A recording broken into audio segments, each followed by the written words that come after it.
Come here to oversight something else, but sio kuangalia maslahi ya wagonjwa, kuangalia maslahi ya mama. Mama anakuja hapa kujifungua, mama anakuja hapa kujifungua, mama mjamzito anaanguka kwa maji kama hii. Maji ni maji taka, hii ni maji chafu, hii ni choo, inafuliwa kwa barabara. Kuna mashimo ambayo imetengenezwa kumwaga hii maji kwa barabara. Hakuna mtu anaangalia mwananchi mdogo.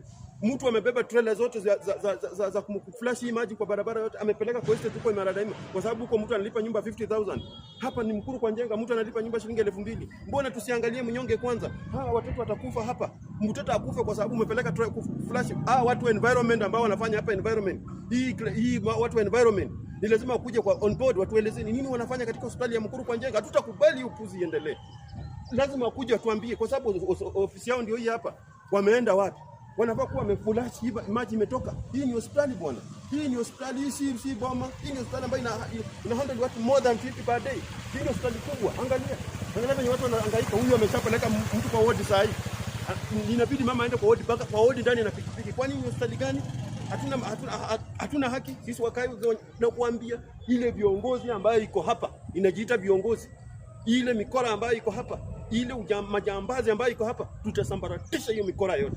Sisi kama youth tumejitokeza. We want to deal with them. Tutadili na wao wakati wa election ikifika. Wakati wa kura tuambie ulikuwa unafanya nini kwa hospitali. Ulikuwa unaangalia maslahi ya wananchi na kwa njia gani? Sio kuweka pesa kwa mfuko na kutembea kwa barabara kubrag penye wewe ni msijuni nani wewe ni. My friend, either mtengeneze hii kitu, tunawapatia masaa. Ni masaa. Kama ni ngumu tutaita sisi wenyewe, tutaitana watu wakazi wa Mkuru kwa Njenga, tutaitana sisi wenyewe hata kama ni kubeba na ndoo, tutachota na ndoo tukimwaga kwa mtaro huko nje. Tutamwaga na ndoo, tumwage kwa mtaro huko nje. Kwa sababu hatuwezi tudhulumiwa hivi.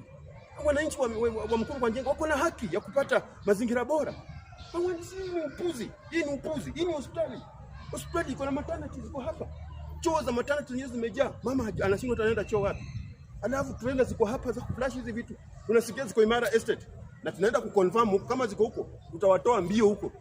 Uwezo wakaacha hospitali ihangaike. Atunao wamepeleka vitu kwa nini? Kwa estate, kwa sababu estate wametoa pesa. Hii ujinga itakoma. Governor Sakaja, hii ni hospitali ambayo unafaa kuwa unaangalia. Hii ni hospitali ambayo inahudumia mwananchi wa chini. Ule wa Imara Estate yeye atapelekwa na Nairobi Women Hospital, atapelekwa sijui West Hospital. Hapa huyu atapelekwa wapi? Huyu SHA yenyewe, hata mnasema SHA yenyewe itafanya kazi. Itibu magonjwa tena irudisha magonjwa mengine.